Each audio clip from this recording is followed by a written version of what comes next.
आकाशवाणी भोपाल से प्रस्तुत हैं प्रादेशिक समाचार।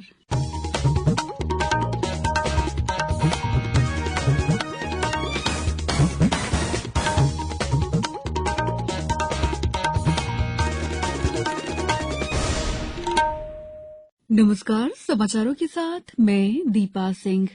सबसे पहले मुख्य समाचार।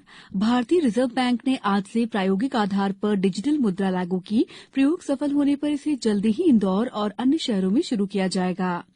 प्रदेश में स्वास्थ्य सेवाओं की बेहतरी के लिए संस्थाओं को अधिक बजट और अधिकार सौंपे गए, कहा स्वास्थ्य मंत्री ने।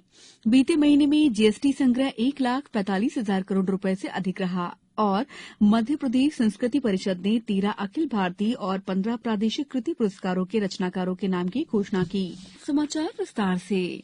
रिजर्व बैंक ने आज से प्रायोगिक आधार पर डिजिटल मुद्रा शुरू की। डिजिटल रुपया डिजिटल टोकन के रूप में होगा और इसकी कानूनी वैधता होगी। फिलहाल पहले चरण में इसकी शुरुआत 4 शहरों मुंबई, नई दिल्ली, बेंगलुरु और भुवनेश्वर में की गई और जल्द ही इंदौर सहित अन्य शहरों में भी ये सुविधा शुरू हो जाएगी। ये मुद्रा चुनिंदा स्थानों में ग्राहकों और व्यापारियों के सीमित उपभोक्ता समूह पर उपलब्ध रहेगा। इसका मूल्य कागजी मुद्रा और सिक्कों के मूल्य वर्ग के समान होगा। लोक स्वास्थ्य और परिवार कल्याण मंत्री डॉ प्रभुराम चौधरी ने कहा है कि नागरिकों को बेहतर स्वास्थ्य सेवाएं उपलब्ध कराने के लिए निरंतर प्रयास जारी है। उन्होंने कहा कि स्वास्थ्य के क्षेत्र में मध्यप्रदेश देश के अग्रणी राज्यों में शामिल है। मंत्री डॉ चौधरी आज मुस्कुराता बचपन उन्मुखीकरण सह प्रशस्ति वितरण समारोह के उद्घाटन सत्र को संबोधित कर रहे थे। मंत्री डॉ चौधरी ने कहा कि प्रदेश में नागरिकों को बेहतर स्वास्थ्य सेवाएं उपलब्ध कराने के लिए जिला अस्पताल, सिविल अस्पताल, सामुदायिक स्वास्थ्य केंद्र, प्राथमिक स्वास्थ्य केंद्र और उप स्वास्थ्य केंद्र का सुदृढ़ीकरण किया गया है। डायलिसिस की सुविधा, सिटी स्कैन, सोनोग्राफी जांच सहित अनेक सुविधाएं स्वास्थ्य संस्थाओं को उपलब्ध कराई गई हैं। उन्होंने कहा कि इलाज के लिए जरूरी जांच सुविधाएं उपलब्ध कराने के साथ साथ स्वास्थ्य संस्थाओं को अधिक बजट भी उपलब्ध कराया गया है। केंद्र सरकार ने कहा है कि प्रधानमंत्री फसल बीमा योजना के अंतर्गत नहीं रोके जा सकने वाले प्राकृतिक जोखिम से संबंधित फसल नुकसान का समग्र बीमा कवरेज देने के लिए वो वचनबद्ध है। प्रधानमंत्री फसल बीमा योजना विश्व में तीसरी सबसे बड़ी फसल बीमा स्कीम है और प्रति वर्ष इस योजना के लिए फसल बीमा योजना के लिए लगभग 5 करोड़ आवेदन मिल रहे हैं। इस तरह आने वाले वर्षों में ये योजना विश्व भर में पहले नंबर पर पहुंच जाएगी। विगत 6 वर्षों में किसानों में योजना की स्वीकार्यता बढ़ी है। 2016 में शुरू की गई योजना के बाद कर्ज नहीं लेने वाले किसानों, सीमांत किसानों और लघु किसानों का हिस्सा 282% बढ़ा है। पिछले 5 वर्ष में किसानों ने प्रीमियम के रूप में 25,000 करोड़ रुपए से अधिक रुपए जमा कराए हैं, जबकि इस वर्ष अक्टूबर महीने तक किसानों को उनके दावों से संबंधित भुगतान के लिए 25,000 करोड़ रुपए से अधिक राशि जारी की गई है। आज विश्व एड्स दिवस है। एड्स असुरक्षित यौन संबंधों और संक्रमित रक्त संचरण से होने वाली बीमारी है। एड्स महामारी के प्रति जागरूकता बढ़ाने के उद्देश्य से 1988 से प्रतिवर्ष 1 दिसंबर को ये दिन मनाया जाता है।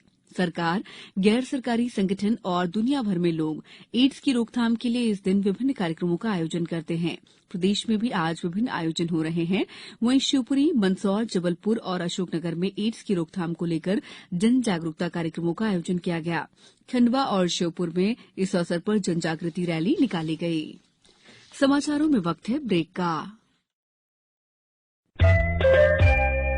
ये समाचार आप आकाशवाणी भोपाल से सुन रहे हैं। हमारे समाचारों को अब आप कभी भी और कहीं भी अपनी सुविधा के अनुसार सुन सकते हैं। ये समाचार बुलेटिन YouTube, ट्विटर और फेसबुक पर AIR न्यूज भोपाल पेज पर सुने जा सकते हैं। इसके अलावा आप हमारी वेबसाइट newsonair.nic.in पर या फिर AIR न्यूज ऐप पर भी समाचार सुन सकते हैं। ब्रेक के बाद समाचारों में आपका एक बार फिर स्वागत है। कल समाप्त हुए माह में सकल वस्तु और सेवा कर जीएसटी राजस्व संग्रह 1,45,000 करोड़ रुपए से अधिक रहा। ये लगातार 9वां महीना है जब मासिक जीएसटी राजस्व संग्रह 1,40,000 करोड़ रुपए से अधिक रहा है। वित्त मंत्रालय ने कहा है कि पिछले साल नवंबर में 1,31,000 करोड़ रुपए से अधिक का जीएसटी संग्रह हुआ और इस साल 11% की वृद्धि दर्ज की गई है। मंत्रालय ने बताया है कि नवंबर में केंद्रीय वस्तु और सेवा कर के रूप में कुल 25,681 करोड़ रुपए और राज्य वस्तु और सेवा कर के रूप में 32,651 करोड़ रुपए एकत्र किए गए। एकीकृत वस्तु और सेवा कर आईजीएसटी के रूप में 77 करोड़ रुपए से अधिक और उपकर के रूप में 10,000 करोड़ रुपए से अधिक जमा किए गए। केंद्र ने नवंबर 2022 में राज्यों और केंद्र शासित प्रदेशों को वस्तु और सेवा कर क्षतिपूर्ति के रूप में 17,000 करोड़ रुपए जारी किए। संस्कृति विभाग, साहित्य अकादमी और मध्यप्रदेश संस्कृति परिषद ने वर्ष 2021 के लिए 13 अखिल भारतीय और प्रादेशिक 15 कृति पुरस्कारों की घोषणा की है।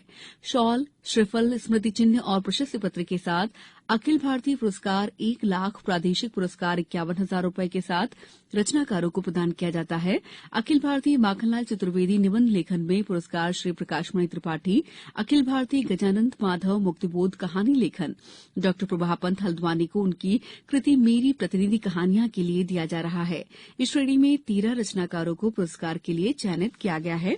वहीं प्रादेशिक पुरस्कार के लिए उपन्यास लेखन में डॉ ममता चंद्रशेखर जबलपुर को उनकी कृति स्वदेश और प्रादेशिक सुभद्रा कुमारी चौहान, कहानी लेखन में शिवपुरी के पुरुषोत्तम गौतम को उनकी कृति काशीफल और अन्य कहानियों के लिए दिया जा रहा है। इस श्रेणी में कुल 15 रचनाकार पुरस्कार के लिए चुने गए हैं। गुजरात में आज पहले चरण का मतदान शांतिपूर्ण रहा। शाम 5 बजे तक लगभग 58% मतदान रहा।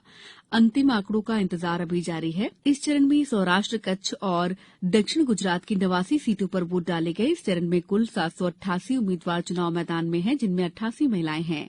मध्यप्रदेश के राज्यपाल मंगूभाई पटेल, केंद्रीय मंत्री पुरुषोत्तम रूपाला, पूर्व मुख्यमंत्री विजय रूपाणी, कर्नाटक के पूर्व राज्यपाल वजुभाई वाला, भाजपा के प्रदेश अध्यक्ष सीआर पाटिल और कांग्रेस के नेता परेश धनानी ने आज मतदान किया।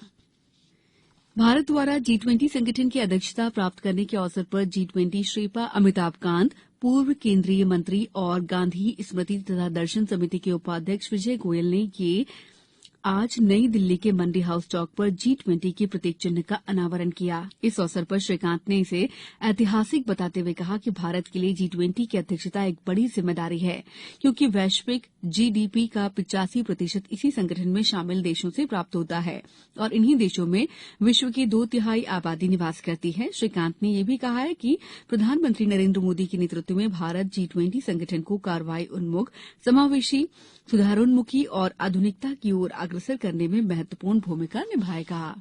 अब कुछ समाचार संक्षेप में। गुना में समग्र शिक्षा अभियान की समावेशित शिक्षा योजना के अंतर्गत आज कक्षा 1 से 8 तक के दिव्यांग बच्चों की खेल कूद प्रतियोगिता का आयोजन किया गया। आज मंत्रालय स्थित सरदार वल्लभ भाई पटेल पार्क में राष्ट्रगीत वंदे मातरम और राष्ट्रगान जनगण मन का सामूहिक गायन हुआ। छतरपुर जिले में मुक्तिधामों को स्वच्छ बनाने के लिए सफाई अभियान चलाया गया। अनूपपुर में 6 साल तक के आयु वर्ग के बच्चों के पोषण, टीकाकरण, शिक्षा और स्वास्थ्य तथा शिक्षा प्रदान करने के लिए आंगनबाड़ी केंद्रों की स्थापना की गई है। हरदा में कृषि विज्ञान केंद्र के वैज्ञानिकों द्वारा विभिन्न गांवों में भ्रमण कर चना फसल का निरीक्षण किया गया। नर्मदापुरम जिले के इटारसी न्यायालय ने ग्राम पंचायत की राशि के गबन के मामले में सरपंच और सचिव को 5-5 साल जेल की सजा सुनाई है। अंत में मुख्य समाचार एक बार फिर। भारतीय रिजर्व बैंक ने आज से प्रायोगिक आधार पर डिजिटल मुद्रा लागू की। प्रयोग सफल होने पर इसे जल्द ही इंदौर और अन्य शहरों में लागू किया जाएगा। प्रदेश में स्वास्थ्य सेवाओं की बेहतरी के लिए संस्थाओं को अधिक बजट और अधिकार सौंपे गए, कहा स्वास्थ्य मंत्री ने। बीते महीने में जीएसटी संग्रह 1,45,000 करोड़ रुपए से अधिक रहा और मध्यप्रदेश संस्कृति परिषद ने 13 अखिल भारतीय और 15 प्रादेशिक कृति पुरस्कारों के रचनाकारों के नामों की घोषणा की। इस बुलेटिन में इतना ही। दीजिए इजाजत। नमस्कार।